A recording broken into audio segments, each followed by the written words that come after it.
مجلسوں میں اور مسجد اور گھر میں داخل ہونے اور دونوں سے نکلنے کے وقت کی حضور صلی اللہ علیہ وسلم کی دعائیں۔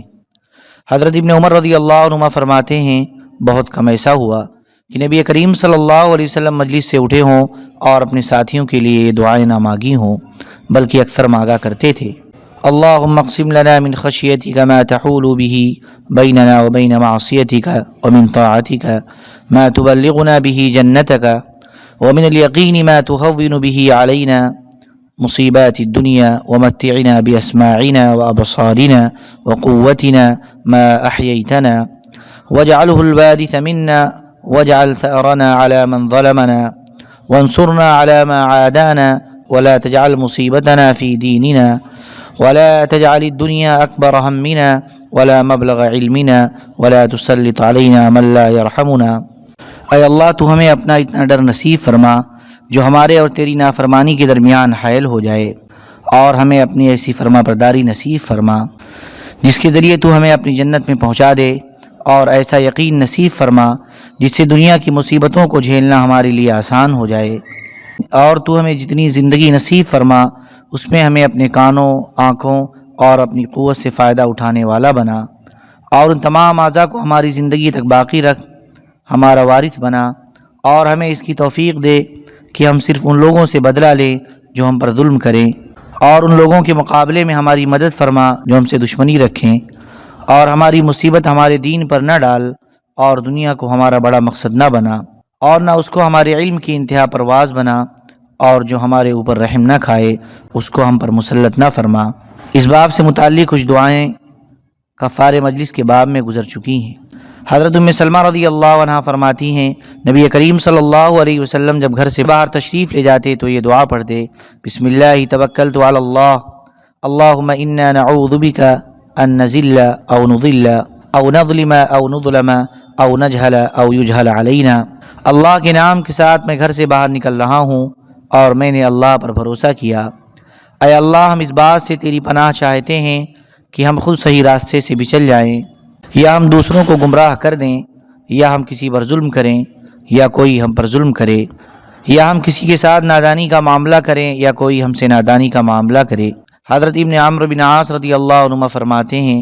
جب نبی کریم صلی اللہ علیہ وسلم مسجد میں داخل ہوتے تو یہ کلمات کہتے، اعوذ باللہ العظیم ووجہہ الکریم وسلطانہ القدیم من الشیطان الرجیم۔ میں مردود شیطان سے عظمت والے اللہ، اس کی کریم ذات کی اور اس کی قدیم سلطنت کی پناہ چاہتا ہوں۔ آدمی جب یہ کلمات کہتا ہے تو شیطان کہتا ہے، باقی سارے دن میں اس آدمی کی مجھ سے حفاظت ہو گئی۔ حضرت فاطمہ بنت حسین رحمۃ اللہ علیہ اپنی دادی حضرت فاطمہ الکبریٰ رضی اللہ عنہا سے نقل کرتی ہیں کہ جب حضور صلی اللہ علیہ وسلم مسجد میں داخل ہوتے تو پہلے اپنے اوپر درود و سلام بھیجتے، پھر یہ دعا پڑھتے، رب اغفر لی ذنوبی وافتح لی ابواب رحمتک، اے میرے رب میرے تمام گناہ معاف فرما اور اپنی رحمت کے دروازے میرے لیے کھول دے۔ اور جب مسجد سے باہر نکلتے تو اپنے اوپر درود و سلام بھیجتے اور یہ دعا پڑھتے، رب اغفر لی ذنوبی وافتح لی ابواب فضلک، اے میرے رب میرے تمام گناہ معاف فرما اور اپنے فضل کے دروازے میرے لیے کھول دے۔ حضور اقدس صلی اللہ علیہ وسلم کی سفر میں دعائیں۔ حضرت علی رضی اللہ عنہ فرماتے ہیں، جب نبی کریم صلی اللہ علیہ وسلم سفر کا ارادہ فرماتے تو یہ دعا پڑھتے، اللہم بک اصول وبک احول وبک اسیر، اے اللہ میں تیری مدد سے حملہ کروں گا اور تیری مدد سے تدبیر کروں گا اور تیری ہی مدد سے چلوں گا۔ حضرت ابن عمر رضی اللہ عنہما فرماتے ہیں، جب حضور صلی اللہ علیہ وسلم باہر سفر پر تشریف لے جانے کے لیے اپنے اونٹ پر بیٹھ جاتے تو تین مرتبہ الحمدللہ، سبحان اللہ، اللہ اکبر کہتے، پھر یہ دعا پڑھتے، سبحان الذی سخر لنا هذا وما كنا له مقرنین وانا الى ربنا لمنقلبون، اللهم انا نسألك في سفرنا هذا البر والتقوى ومن العمل ما ترضى، اللهم هون علينا سفرنا هذا واطوي عنا بعد العرض، اللهم أنت الصاحب في السفر والخليفة في الأهل، اللهم إني أعوذ بك من وعثاء السفر وكآبة المنظر وسوء المنقلب في الأهل والمال۔ پاک ہے وہ ذات جس نے اس سواری کو ہمارے لیے مسخر کیا اور ہم اس کی مدد کے بغیر اس پر قابو پانے والے نہیں تھے، اور بلا شبہ ہم کو اپنے رب کی طرف جانا ہے۔ اے اللہ، ہم تجھ سے اس سفر میں نیکی اور پرہیزگاری کا اور ان اعمال کا سوال کرتے ہیں جن سے تو راضی ہوتا ہے۔ اے اللہ ہماری سفر کو ہمارے لیے آسان فرما اور اس کی مسافت کو جلدی طے کرا دے۔ اے اللہ تو سفر میں ہمارا ساتھی اور اہل و عیال میں ہمارا خلیفہ اور نائب ہے۔ اے اللہ میں سفر کی مشقت سے اور تکلیف دہ منظر اور اہل و عیال اور مال و دولت میں بری واپسی سے تیری پناہ چاہتا ہوں۔ اور جب سفر سے واپس آتے تو بھی یہ دعا پڑھتے اور مزید یہ کلمات بھی کہتے، آئبون تائبون عابدون لربنا ساجدون، ہم واپس لوٹنے والے ہیں، توبہ کرنے والے ہیں، اللہ کی عبادت کرنے والے ہیں اور اپنے رب کے سامنے سجدہ کرنے والے ہیں۔ حضرت برا رضی اللہ عنہ فرماتے ہیں حضور صلی اللہ علیہ وسلم جب سفر میں تشریف لے جاتے تو یہ دعا پڑھتے، اللہم بلاغا یبلغ خیرا مغفرتا منک ورضوانا بیدک الخیر انک علی کل شیء قدیر، اللہم انت الصاحب فی السفر والخلیفۃ فی الاہل، اللہم ہون علینا السفر واطوی لنا الارض، اللہم اعوذ بک من وعثاء السفر وکآبۃ المنقلب۔ اے اللہ میں تجھ سے ایسا ذریعہ مانگتا ہوں جو خیر تک پہنچے اور تیری مغفرت اور رضامندی کا سوال کرتا ہوں، تمام بھلائیاں تیرے ہاتھ میں ہیں، بے شک تو ہر چیز پر قادر ہے۔ اے اللہ تو سفر میں ساتھی اور اہل و عیال میں خلیفہ ہے، اے اللہ سفر ہمارے لیے آسان فرما اور ہمارے لیے زمین لپیٹ دے، یعنی تھوڑے وقت میں زیادہ مسافت طے کرا دے، اور سفر کی مشقت سے اور تکلیف دہ واپسی سے تیری پناہ چاہتا ہوں۔ حضرت ابو ہریرہ رضی اللہ عنہ فرماتے ہیں نبی کریم صلی اللہ علیہ وسلم جب سفر میں ہوتے اور سحری کا وقت ہو جاتا تو یہ دعا پڑھتے، سمع سامع بحمد اللہ وحسن بلائہ علینا ربنا صاحبنا وافضل علینا عائذا باللہ من النار، سننے والے نے ہم سے اللہ کی حمد و ثنا اور اللہ کے ہمیں اچھی طرح آزمانے کو سنا۔ اے ہمارے رب تو ہمارا ساتھی ہو جا اور ہم پر فضل فرما، میں جہنم کی آگ سے اللہ کی پناہ لیتے ہوئے یہ کہہ رہا ہوں۔ حضرت ابن عمر رضی اللہ عنہ فرماتے ہیں ہم لوگ حضور صلی اللہ علیہ وسلم کے ساتھ سفر کرتے، جب آپ صلی اللہ علیہ وسلم کی نگاہ اس بستی پر پڑتی جس میں داخل ہونے کا ارادہ فرماتے تو اللہم بارک لنا فیہا، اے اللہ ہمارے لیے اس بستی میں برکت نصیب فرما 3 دفعہ کہتے اور یہ دعا پڑھتے، اللہم ارزقنا حیاہا وحببنا الی اہلیہا وحبب صالحی اہلیہا الینا، اے اللہ تو ہمیں اس بستی کی تر و تازگی نصیب فرما، بستی والوں کے دل میں ہماری محبت ڈال دے اور بستی کے نیک لوگوں کی محبت ہمیں نصیب فرما۔ حضرت صہیب رضی اللہ عنہ فرماتے ہیں حضور صلی اللہ علیہ وسلم جس بستی میں داخل ہونا چاہتے اسے دیکھتے ہی یہ دعا پڑھتے، اللہم رب السماوات السبع وما اضللنا ورب الریاح وما ذرینا انا نسألک خیر هذه القرية وخیر اہلها ونعوذ بک من شرها وشر اہلها وشر ما فيها، اے اللہ ساتوں آسمانوں اور اس تمام مخلوق کے رب جس پر یہ آسمان سایہ کر رہے ہیں، اور ہواؤں کے اور ان چیزوں کے رب جن کو ہوا نے اڑایا، ہم تجھ سے اس بستی کی اور بستی والوں کی خیر مانگتے ہیں اور اس بستی کے شر سے اور بستی والوں کے اور جو کچھ اس بستی میں ہے اس کے شر سے تیری پناہ چاہتے ہیں۔ جہاد فی سبیل اللہ کے دوران دعاؤں کے اہتمام میں حضور صلی اللہ علیہ وسلم کی سفر کی دعائیں گزر چکی ہیں۔ صحابہ کرام کو رخصت کرتے وقت کی حضور صلی اللہ علیہ وسلم کی دعائیں۔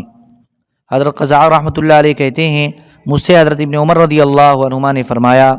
آؤ میں تمہیں اس طرح رخصت کروں جس طرح حضور صلی اللہ علیہ وسلم نے مجھے رخصت کیا تھا، اور پھر یہ کلمات کہے، استودع اللہ دینک و امانتک و خواتیم عملک،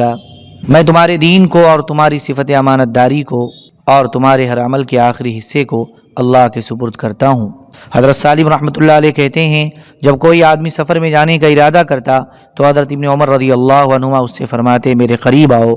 میں تمہیں اس طرح رخصت کروں جس طرح حضور صلی اللہ علیہ وسلم ہمیں رخصت کیا کرتے تھے، پھر پچھلی حدیث جیسی دعا ذکر کی۔ حضرت انس رضی اللہ عنہ فرماتے ہیں ایک آدمی نے حضور اقدس صلی اللہ علیہ وسلم کی خدمت میں حاضر ہو کر عرض کیا، یا رسول اللہ میرا سفر میں جانے کا ارادہ ہے، آپ کچھ توشہ عنایت فرما دیں، یعنی میرے لیے دعا فرما دیں۔ حضور صلی اللہ علیہ وسلم نے فرمایا اللہ تمہیں تقویٰ کا توشہ دے۔ اس نے عرض کیا کچھ اور دعا فرما دیں۔ حضور صلی اللہ علیہ وسلم نے فرمایا اور اللہ تمہارے گناہ معاف کر دے۔ اس نے پھر عرض کیا میرے ماں باپ آپ پر قربان ہوں، کچھ اور دعا فرما دیں۔ حضور صلی اللہ علیہ وسلم نے فرمایا جہاں بھی تم ہو وہاں بھلائی کو تمہارے لیے آسان کر دے۔ حضرت قتادہ رضی اللہ عنہ فرماتے ہیں جب حضور صلی اللہ علیہ وسلم نے مجھے اپنی قوم کا امیر بنایا